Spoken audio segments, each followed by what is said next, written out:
ನಮಸ್ತೆ ಗೆಳೆಯರೇ, ಗಾಯತ್ರಿ ಗಾಯಿ ಲಾಕ್ಸ್ಗೆ ಸ್ವಾಗತ. ನಿನ್ನೆ ವಿಡಿಯೋದಲ್ಲಿ ನಾನು ಅಕ್ಕಿ ರೊಟ್ಟಿ ತಿಂದು ತುಂಬ ದಿವಸ ಆಗಿದೆ ಅಂತ ಹೇಳಿದ್ದೆಲ್ಲ, ಅದಕ್ಕೆ ಇವತ್ತು ಅಕ್ಕಿ ರೊಟ್ಟಿನೇ ಮಾಡ್ತಾಯಿದ್ದೀನಿ. ಹೆಂಗೂ ಹಸಿಟ್ಟು ನೆನ್ನೆ ಹಾಕಿಸ್ಕೊಂಡು ಬಂದಿದ್ದೆ, ಅದಕ್ಕೆ ಅಕ್ಕಿ ರೊಟ್ಟಿ ಮಾಡ್ಕೊಳ ಅಂತ ಬೆಳಗ್ಗೆ ಎದ್ದು ಎಲ್ಲ ತಯಾರಿ ಮಾಡಿಕೊಂಡೆ. ಅಕ್ಕಿ ರೊಟ್ಟಿಗೆ ಏನು ಮಾಡ್ಕೊಳ್ಬೇಕು ಅಂತ ಗೊತ್ತಾಗಲಿಲ್ಲ, ಅದಕ್ಕೆ ಸರಿ ಚಟ್ನಿ ಮಾಡ್ಕೊಳ್ಳೋಣ ಅಂತ ಅಂದ್ಕೊಂಡು ಚಟ್ನಿ ಮಾಡ್ಕೊತಾ ಇದ್ದೀನಿ. ನಾನಂತೂ ಕಡಲೆಕಾಯಿ ಚಟ್ನಿ ಮಾಡಿಕೊಂಡು ಅದಕ್ಕೆ ಒಗ್ಗರಣೆ ಹಾಕ್ಕೊತಾ ಇದ್ದೀನಿ. ಇಲ್ಲಾಂದರೆ ಮಧ್ಯಾಹ್ನದವರೆಗೂ ಇರಲ್ಲ, ಮತ್ತು ಒಗ್ಗರಣೆ ಹಾಕೋದ್ರಿಂದ ತುಂಬ ಚೆನ್ನಾಗಿರುತ್ತೆ, ಟೇಸ್ಟು ಕೂಡ ಬರುತ್ತೆ. ಈಗಂತೂ ಬಿಸಿಲುಗಾಲ ಶುರುವಾಗಿದ್ದೆಲ್ಲ, ಬಿಸಿಲುಗಾಲದಲ್ಲಿ ನಾವು ಏನೇ ಮಾಡಿಕ್ಕಿದ್ರೂ ತುಂಬ ಹೊತ್ತು ಇರೋದಿಲ್ಲ, ಬೇಗ ಹಾಳಾಗೋ ಸಾಧ್ಯತೆ ಇರುತ್ತೆ. ಅದರಿಂದ ಏನೇ ಒಂದೂ ಸ್ವಲ್ಪ ನೋಡಿ ಮಾಡಿ ಮಾಡ್ಕೊಳ್ಬೇಕಾಗತ್ತೆ. ಚಳಿಗಾಲದಲ್ಲಾದರೆ ಎಷ್ಟೊತ್ತವರೆಗೂ ಇಟ್ಟರು ಏನು ಮಾಡಿದ್ರು ಅದು ಹಾಳಾಗಲ್ಲ. ಬಿಸಿಲುಗಾಲದಲ್ಲಿ ಬೇಗನೆ ಹಾಳಾಗ್ಬಿಡುತ್ತೆ. ನಾನು ನೋಡ್ಕೊಂಡಿಲ್ಲ, ನನ್ನ ಮಗಳು ಕ್ಯಾಮ್ರಾನ ಅಳ್ಳಾಡಿಸ್ಬಿಟ್ಟಿದ್ದಾಳೆ, ಅದರಿಂದ ವೀಡಿಯೋ ಸರಿಯಾಗಿ ಆಗಿಲ್ಲ. ಅರ್ಧ ಫೇಸಿಗೆ ಮಾತ್ರ ಬಂದ್ಬಿಟ್ಟಿದೆ. ನಾನು ಚಟ್ನಿ ಒಗ್ಗರಣೆಗೆ ಎಣ್ಣೆ, ಸಾಸಿವೆ, ಸ್ವಲ್ಪ ಜೀರಿಗೆ ಮತ್ತು ಕರಿಬೇವನ್ನ ಯೂಸ್ ಮಾಡಿದ್ದೀನಿ. ಅದಾದಮೇಲೆ ಸ್ವಲ್ಪ ನೀರು ಹಾಕ್ಕೊಂಡಿದ್ದೀನಿ. ಗಟ್ಟಿಯಾಗಿರುತ್ತೆಲ್ಲ ಆವಾಗ ತೆಳುವಾದರೆ ಚೆನ್ನಾಗಿರುತ್ತೆ ಅಂತ ನೀರನ್ನ ಹಾಕ್ಕೊಂಡೆ.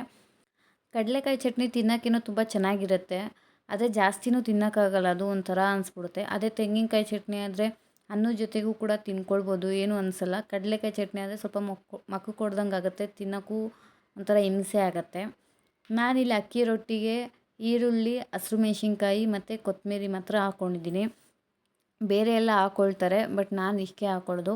ಮತ್ತು ನನಗೆ ಹಂಚ್ ಮೇಲೂ ಕೂಡ ತಟ್ಟಕ್ಕೆ ಬರೋದಿಲ್ಲ, ನಾನು ಒಂದು ಪೇಪರ್ ಮೇಲೆ ತಟ್ಕೊಳ್ತೀನಿ. ಬೇರೆಯವರೆಲ್ಲ ಹಂಚ್ ಮೇಲೆ ತಟ್ತಾರೆ ಅಥವಾ ಅರಿತಾರೆ, ಸೇಮ್ ಚಪಾತಿ ಹೆಂಗೆ ಅರಿತೀವೋ ಅದೇ ರೀತಿಲೇ ಅರಿತಾರೆ, ಅದ್ಬಿಟ್ಟು ಮಾಡ್ತಾರೆ.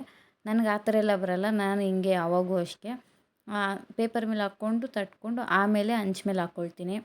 ಆಮೇಲೆ ಬೆಳಗ್ಗೆನೇ ನಮ್ಮ ಯಜಮಾನ್ರಿಗೆ ಬಿಸಿನೀರಿಗೆ ಹನಿ ಕೊಡಬೇಕು, ಯಾಕಂದರೆ ಅವ್ರು ಸ್ವಲ್ಪ ಡಯಟ್ ಮಾಡ್ತಾಯಿದ್ದಾರೆ ಇತ್ತೀಚೆಗೆ, ಅದರಿಂದ ಅವ್ರಿಗೆ ಸ್ವಲ್ಪ ಹನಿ ಕೊಡ್ತೀನಿ. ಟೈಮ್ ಅಂತೂ ಬೆಳಗ್ಗೆನೇ ಎಲ್ಲ ಮಾಡೋದಕ್ಕೆ ಸಾಕಾಗಲ್ಲ, ಅದರಿಂದ ನಾನೇನು ಮಾಡ್ತೀನಿ ಅಂದರೆ ಏನೇ ಅಡುಗೆ ಮಾಡ್ತಾಯಿದ್ರು ಕೂಡ ಅಡುಗೆ ಮಾಡ್ಕೊತಾನೆ ಎಕ್ಸ್ಟ್ರಾ ಕೆಲಸಗಳು ಏನಿರುತ್ತೆ, ಪಾಪುದಾಗಿರ್ಬೋದು ಅಥವಾ ನಮ್ಮ ಯಜಮಾನ್ರು ಕೆಲ್ಸಕ್ಕೆ ಹೊರಡೋ ಟೈಮಲ್ಲಿ ನಾರ್ಮಲ್ ಎಲ್ಲರ ಮನೇಲೂ ಇದೇ ರೀತಿ ಅಲ್ವ, ಅವ್ರಿಗೆ ಅದು ಕೊಡು ಇದು ಕೊಡು ಅಂತ ಕೇಳ್ತಾ ಇರ್ತಾರೆ, ಅದೆಲ್ಲ ಕೊಡೋದು, ಅದೆಲ್ಲ ನಾನು ಅಡುಗೆ ಮಾಡ್ಕೊತಾನೆ ಮಾಡ್ಕೊಳ್ತೀನಿ. ಆವಾಗ ಸ್ವಲ್ಪ ಟೈಮ್ ಸೇವ್ ಆಗುತ್ತೆ. ಇಲ್ಲಾಂದರೆ ಬರೀ ಅಡುಗೆಗೆ ಅಂತಲೇ ಇಟ್ಬಿಟ್ರೆ ಆಮೇಲೆ ತುಂಬ ಲೇಟ್ ಆಗಿಬಿಡತ್ತೆ. ಅದರಿಂದ ನಾನು ಅಡುಗೆ ಮಾಡ್ಕೊಳ್ತಾನೆ ಏನೇ ಒಂದು ಕೆಲಸ ಇದ್ದರೂ ಮಾಡ್ಕೊತೀನಿ. ಈಗ ಬಿಸಿಲುಗಾಲ ಅಂತೂ ಶುರುವಾಗಿರೋದ್ರಿಂದ ಬೇಗ ಬೇಗ ಅಡುಗೆ ಮಾಡೋಕ್ಕಾಗಲ್ಲ, ಸೆಕೆ ತುಂಬ ಆಗುತ್ತೆ, ಒಲೆ ಮುಂದೆ ಜಾಸ್ತಿ ಹೊತ್ತು ನಿಂತ್ಕೊಳ್ಳೋಕ್ಕೂ ಕೂಡ ಆಗೋದಿಲ್ಲ.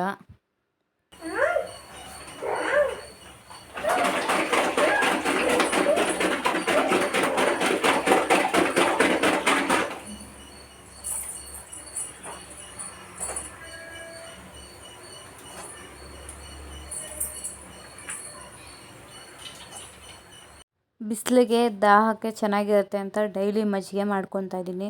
ಬೆಳಗ್ಗೆ ಅಥವಾ ಸಂಜೆ ಮಜ್ಜಿಗೆ ಕುಡಿಯೋದ್ರಿಂದ ಸ್ವಲ್ಪ ಕಮ್ಮಿ ಮಾಡುತ್ತೆ ದಾಹನ, ಇಲ್ಲಾಂದರೆ ತುಂಬ ದಾಹ ಆಗುತ್ತೆ. ನೀರು ಜಾಸ್ತಿನೂ ಕುಡಿಯೋಕ್ಕಾಗಲ್ಲ, ನೀರು ಜಾಸ್ತಿ ಕುಡಿದಷ್ಟು ಹೊಟ್ಟೆ ಮಾತ್ರ ಲೋಡ್ ಆಗುತ್ತೆ, ಆದರೆ ದಾಹ ಮಾತ್ರ ತೀರೋದಿಲ್ಲ. ಅದರಿಂದ ಮಜ್ಜಿಗೆ ಮಾಡ್ಕೊಂಡು ಕುಡಿದ್ರೆ ಸ್ವಲ್ಪ ಕಮ್ಮಿ ಆಗುತ್ತೆ. ಮತ್ತು ಉಪ್ಪು ಕೂಡ ಲಿಮಿಟಲ್ಲಿ ಹಾಕ್ಕೊಳ್ಬೇಕು, ಲಿಮಿಟಲ್ಲಿ ಹಾಕೋದ್ರಿಂದ ಅಂದರೆ ತುಂಬ ನಾರ್ಮಲ್ ಉಪ್ಪು ಇರಬಾರ್ದು, ಅದಕ್ಕಿಂತ ಇನ್ನೂ ಸ್ವಲ್ಪ ಕಮ್ಮಿನೇ ಇರಬೇಕು ಉಪ್ಪು ಯಾವಾಗೂ ಅಷ್ಟೇ ಮಜ್ಜಿಗೆಯಲ್ಲಿ, ಆವಾಗ ದಾಹ ಕಮ್ಮಿ ಆಗುತ್ತೆ. ಇಲ್ಲ ನಾವು ಉಪ್ಪು ನಾರ್ಮಲಾಗಿ ಹಾಕ್ಕೊಂಡ್ರೆ ಸ್ವಲ್ಪ ದಾಹ ತಿರ್ಗಾ ನಾರ್ಮಲ್ ಹೆಂಗಿರುತ್ತೋ ಅದೇ ರೀತಿಯಲ್ಲೇ ಇರುತ್ತೆ, ಅದರಿಂದ ಉಪ್ಪನ್ನ ಕಮ್ಮಿ ಹಾಕ್ಕೋಬೇಕು.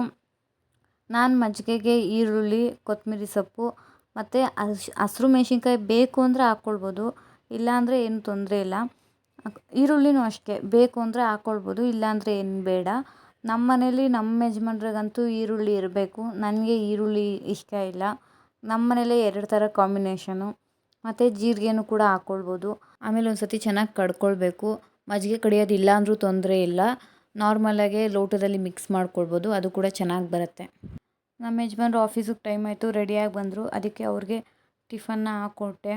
ಅವ್ರಿಗೆ ಹಾಕ್ಕೊಟ್ಬಿಟ್ಟು ಆಮೇಲೆ ನಾವು ಕೂಡ ತಿಂದ್ಕೊಂಡು ನನ್ನ ಮಗಳಿಗೂ ಕೂಡ ತಿನ್ನಿಸಿ, ಈಗಂತೂ ನನ್ನ ಮಗಳಿಗೆ ನಾನು ತಿನ್ಸೋಕ್ಕೆ ಹೋಗಲ್ಲ, ಅವಳಿಗೆ ಕೊಟ್ಬಿಡ್ತೀನಿ, ಅವಳೇ ತಿನ್ಕೊತಾಳೆ. ಮೊದಲೇ ಆದರೆ ನಾನು ತಿನ್ನಿಸ್ಬೇಕಿತ್ತು, ಈಗ ಅವಳೇ ತಿನ್ಕೊತಾ ಇದ್ದಾಳೆ. ಬಟ್ ಹೊಟ್ಟೆ ತುಂಬ ತಿಂದೇ ಹೋದ್ರೂ ಆಟ ಆಡಿಕೊಂಡು ಅವಳಿಗೆ ಎಷ್ಟು ಬೇಕೋ ಅಷ್ಟು ತಿನ್ಕೊತಾಳೆ.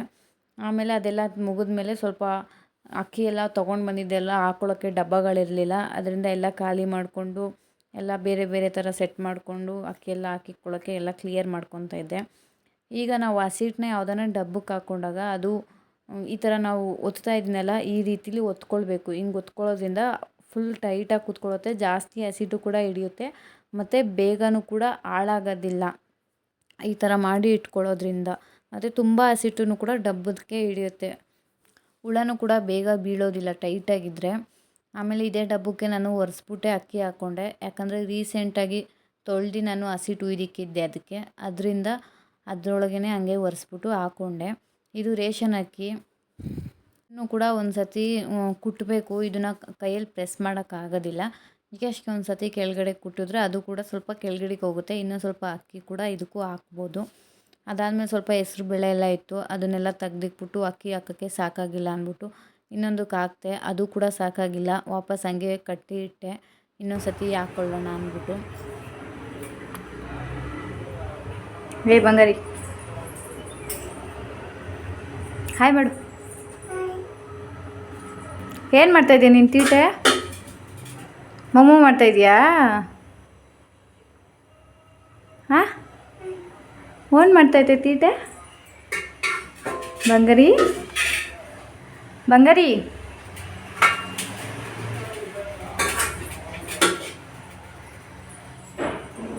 ಬೈ.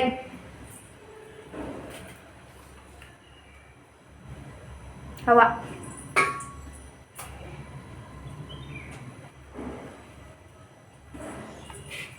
ಈಗಂತೂ ನನ್ನ ಮಗಳು ಚೇರ್ ಮೇಲೂ ಕೂಡ ಹತ್ತೋದು ಕಲ್ತಿದ್ದಾಳೆ, ಮತ್ತು ಚಿಲ್ಕ ಹಾಕೋದನ್ನು ಕೂಡ ಕಲ್ತಿದ್ದಾಳೆ. ಈಗಂತೂ ಸಿಕ್ಕಾಪಟ್ಟೆ ಕೇರ್ಫುಲ್ಲಾಗಿರ್ಬೇಕು ನಾನು.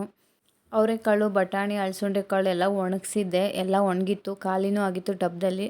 ಅದಕ್ಕೆಲ್ಲ ಡಬ್ಗಳಿಗೆ ಸ್ಟೋರ್ ಮಾಡಿಕೊಂಡು ಹೋಗಿ ಮಲ್ಕೊಂಡ್ವಿ ನಾನು ನನ್ನ ಮಗಳು. ಮಲ್ಕೊಂಡು 4 ಗಂಟೆಲಿ ಎದ್ದು ಬಂದು ಕಾಫಿ ಮಾಡ್ಕೊಂಡು ಕುಡ್ದು ಸ್ವಲ್ಪ ಹೊತ್ತು ಅವಳು ನಾನು ಇಬ್ಬರು ಆಟ ಆಡಿಕೊಂಡು ಅಡುಗೆ ಮಾಡೋಣ ಅಂತ ಬಂದೆ. ರಾತ್ರಿ ಅಡುಗೆಗೆ ಏನೂ ತರಕಾರಿ ಇರಲಿಲ್ಲ, ಬರೀ ಆಲೂಗಡ್ಡೆ ಬದನೆಕಾಯಿ ಇತ್ತು. ಅದಕ್ಕೆ ಹುಳ್ಳಿಕಾಳು ಸಾರು ಮಾಡೋಣ ಅಂತ ಅಂದ್ಕೊಂಡೆ. ಇದು ಕನಕಪುರಿ ಸ್ಟೈಲ್ ಹುಳ್ಳಿಕಾಳು ಸಾಂಬಾರು. ಮೊದಲಿಗೆ ಆಲೂಗಡ್ಡೆನೂ ಮತ್ತು ಬದನೆಕಾಯಿನೂ ತುಂಬ ಚಿಕ್ಕ ಚಿಕ್ಕದಾಗಿ ಕಟ್ ಮಾಡ್ಕೊಳ್ಬೇಕು. ಅಂದರೆ ಯಾವ ರೇಂಜಲ್ಲಿ ನಾರ್ಮಲ್ ತರಕಾರಿ ಕಟ್ ಮಾಡ್ಕೊತೀವೋ ಹಂಗೆ ಕಟ್ ಮಾಡಿಕೊಂಡು ನೀರೊಳಗಡೆ ಹಾಕಿಕ್ಕೊಳ್ಬೇಕಾಗತ್ತೆ, ಇಲ್ಲಾಂದರೆ ಕನೆ ಬಿಟ್ಕೊಂಡು ಬಿಡುತ್ತೆ, ಆಮೇಲೆ ಸಾಂಬಾರು ಕಹಿ ಆಗೋಗುತ್ತೆ, ಚೆನ್ನಾಗಿರಲ್ಲ. ಆಮೇಲೆ ತೊಳೆದ್ಬಿಟ್ಟು ಅದಕ್ಕೆ ನಮಗೆ ಎಷ್ಟು ಬೇಕೋ ನೀರು ಅಷ್ಟು ಹಾಕ್ಕೊಳ್ಬೇಕು. ಇದು ತುಂಬ ಚೆನ್ನಾಗಿರುತ್ತೆ ತಿನ್ನೋದಕ್ಕೆ, ಒಂದು ಸತಿ ಬೇಕಂದರೆ ಟ್ರೈ ಮಾಡಿ ನೋಡಿ. ಒಂದು ಕಡೆ ಸಾಂಬಾರಿಗೆ ಇಟ್ಕೊಂಡು ಇನ್ನೊಂದು ಕಡೆ ನಾನು ಒಗ್ಗರಣೆ ಪಾತ್ರೆ ಇಟ್ಕೊಂಡೆ, ಅದಕ್ಕೆ ಹುಳ್ಳಿಕಾಳನ್ನ ಹಾಕ್ಕೊಂಡೆ. ಹುಳ್ಳಿಕಾಳನ್ನ ಹುರ್ಕೊಳ್ಬೇಕು ಚೆನ್ನಾಗೆ. ಆಮೇಲೆ ಇದಕ್ಕೆ ಸಾಂಬಾರು ಪುಡಿ ಮತ್ತು ಉಪ್ಪನ್ನ ಹಾಕ್ಕೊಳ್ಬೇಕು. ಸಾಂಬಾರು ಜಾಸ್ತಿ ಬೇಕು ಅಂದರೆ ಸಾಂಬಾರು ಪುಡಿ ಸ್ವಲ್ಪ ಜಾಸ್ತಿ ಹಾಕ್ಕೊಳ್ಬೇಕು. ನಾನು ಇಬ್ಬರಿಗೆ ಮಾಡೋದ್ರಿಂದ ನಾನು ಸಾಂಬಾರು ಪುಡಿ ಬರೀ ಒಂದು ಸ್ಪೂನು ಅಥವಾ 1/4 ಸ್ಪೂನ್ ಹಾಕ್ಕೊಳ್ತೀನಿ. ನೀವು ಸಾಂಬಾರು ಜಾಸ್ತಿ ಬೇಕು ಅಂದರೆ ಇನ್ನೂ ಸ್ವಲ್ಪ ಜಾಸ್ತಿ ಹಾಕ್ಕೊಳ್ಬೋದು. ನೀರು ಮತ್ತು ಸಾಂಬಾರು ಪುಡಿ ಜಾಸ್ತಿ ಹಾಕಿದಷ್ಟು ಸಾರು ಜಾಸ್ತಿ ಆಗುತ್ತೆ. ನನ್ನ ಮಗಳು ತೆಂಗಿನಕಾಯಿ ತಿಂತಾಯಿದ್ಲು, ಅಲ್ಲಿತ್ತು, ಎತ್ಕೊಂಡು ಹೋಗಿದ್ಲು. ಕೊಬ್ಬರಿ ತಿಂತಾಯಿದ್ಲು, ಅಲ್ಲಿಗೆ ತಗ್ಲಾಕೊಂಬಿಟ್ಟೈತೆ. ಇವಾಗ ಅವಳಿಗಂತೂ ಎಲ್ಲ ಅಲ್ಲೂ ಬಂದ್ಬಿಟ್ಟಿದೆ. ಒಂಚೂರು ಏನಾನ ತಗ್ಲಾಕೊಂಡಿದ್ರು ಅವಳಿಗೆ ಏನೋ ಒಂಥರ ಏನೋ ಆಗೋಯ್ತು ಅನ್ನೋ ಒಂದು ಫೀಲ್ ಆಗುತ್ತೆ ಅವಳಿಗೆ. ಅದಕ್ಕೆ ಬಂದಿದ್ಲು ನನ್ನ ಹತ್ರ, ಅಲ್ಲಿಗೆ ತಗ್ಲಾಕೊಂಬಿಟ್ಟೈತೆ ಅಂತ. ಅವಳನ್ನ ಅಡುಗೆ ಮಾಡೋ ಟೈಮಲ್ಲಿ ಒಂದು ಸತಿ ಎತ್ಕೊಂಬಿಟ್ರೆ ಸಾಕು, ತುಂಬಾ ಹಠ ಮಾಡ್ತಾಳೆ. ಅದಕ್ಕೆ ನಾನು ಎತ್ಕೊಳ್ಳೋಕ್ಕೆ ಹೋಗಲ್ಲ ಅವಳನ್ನ, ಹಾಡು ಹಾಕಿ ಬಿಟ್ಬಿಡ್ತೀನಿ. ಹಾಡು ಡ್ಯಾನ್ಸ್ ಮಾಡಿಕೊಂಡು ಅಥವಾ ಹಾಡು ಹೇಳ್ಕೊಂಡು ಅಲ್ಲೇ ಇರ್ತಾಳೆ. ಏನಾನ ಒಂದು ಸತಿ ಮುದ್ದು ಮಾಡಿಬಿಟ್ಟು ಎತ್ಕೊಂಡ್ಬಿಟ್ರೆ ಎತ್ಕೊಂಡೇ ಇರಬೇಕು ಅವಳನ್ನ. ಆಮೇಲೆ ಹುಳ್ಳಿಕಾಳೆಲ್ಲ ಹುರ್ಕೊಂಡು ಅದನ್ನು ಒಂದು ಪ್ಲೇಟ್ಗೆ ಹಾಕ್ಕೊಂಡೆ. ಕ್ಲೀನಾಗಿ ಹುರ್ಕೊಳ್ಬೇಕು, ಆವಾಗ ಹುಳ್ಳಿಕಾಳು ಬೇಗ ಬೇಯುತ್ತೆ. ಪ್ಲೇಟ್ಗೆ ಹಾಕ್ಕೊಂಡು ಎಲ್ಲ ಕ್ಲೀನ್ ಮಾಡಿಕೊಂಡೆ, ಕಲ್ಲು ಅಥವಾ ಏನಾದರೂ ಇರುತ್ತೆ ಎಲ್ಲ ಕ್ಲೀನ್ ಮಾಡಿಕೊಂಡು.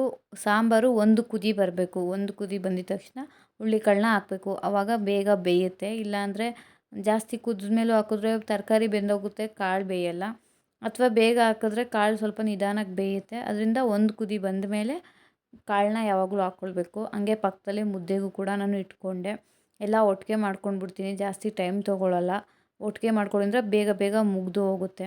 ಮತ್ತು ಸಾಂಬಾರು ಸ್ವಲ್ಪ ಕುದಿದ ಮೇಲೆ ಇನ್ನೊಂದು ಸ್ವಲ್ಪ ಬೇಯಬೇಕು ಅನ್ನೋ ಟೈಮಲ್ಲಿ ಒಗ್ಗರಣೆ ಹಾಕ್ಕೊಳ್ಬೇಕು.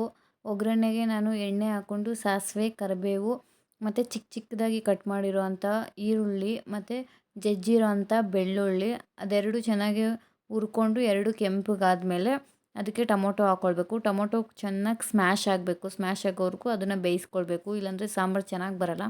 ಟೊಮೊಟೊ ಚೆನ್ನಾಗಿ ಸ್ಮ್ಯಾಶ್ ಆದರೆ ಆವಾಗ ಸಾಂಬಾರು ಟೇಸ್ಟಿಯಾಗಿರುತ್ತೆ. ಬೇಡ ಅಂದರೆ ಬೇಡ, ಹೇಳಿದ ಮಾತು ಕೇಳು, ಹೇಳಿದ ಮಾತು ಕೇಳಬೇಕು, ಹೇಳಿದ ಮಾತು ಕೇಳಬೇಕು. ಹೇಯ್ ಮತ್ತೆ ಕೇಳಬೇಕು. ಓ ಏಯ್ ಹೇಯ್ ಏಯ್ ಏಯ್ ಏಯ್ ಏಯ್ ಏಯ್ ಏಯ್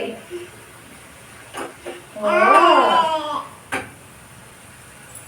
ಏಯ್ ಏಯ್ ಏಯ್ ರಾಮ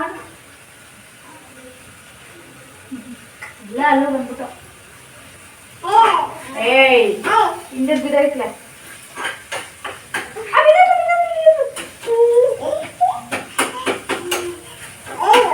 ಏಯ್ ಏಯ್ ಏಯ್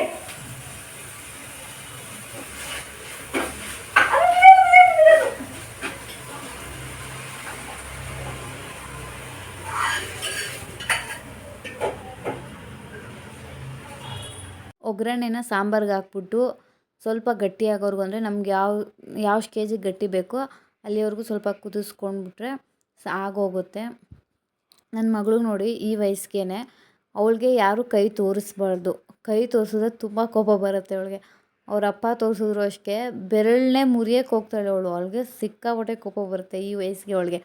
ಹಂಗಂದರೆ ಏನು ಅಂತಲೇ ಗೊತ್ತಿಲ್ಲ ಅವಳಿಗೆ, ಆದರೂ ಅವಳಿಗೆ ಇವಾಗಲೇ ಕೋಪ ಬರುತ್ತೆ. ನೋಡಿ ಸಾಂಬಾರು ಈ ರೀತಿಲಿ ಆಗಿದೆ. ಇಷ್ಟು ಗಟ್ಟಿ ನಮಗೆ ಸಾಕು. ಇಬ್ಬರು ಇರೋದ್ರಿಂದ ನಾವು ಒನ್ ಟೈಮ್ ಮಾಡ್ಕೊಳ್ಳೋದ್ರಿಂದ ನಮ್ಗೆ ಇಷ್ಟು ಸಾಕಾಗತ್ತೆ. ರಾತ್ರಿದು ಅಡುಗೆ ಎಲ್ಲ ಮುಗೀತು. ನನ್ನ ವಿಡಿಯೋ ಇಷ್ಟ ಆದರೆ ಲೈಕ್ ಮಾಡಿ, ಶೇರ್ ಮಾಡಿ, ನಿಮ್ಮ ಅನಿಸಿಕೆ ಏನೇ ಇದ್ರೂ ಕಮೆಂಟ್ ಮೂಲಕ ತಿಳಿಸಿ. Bye madam.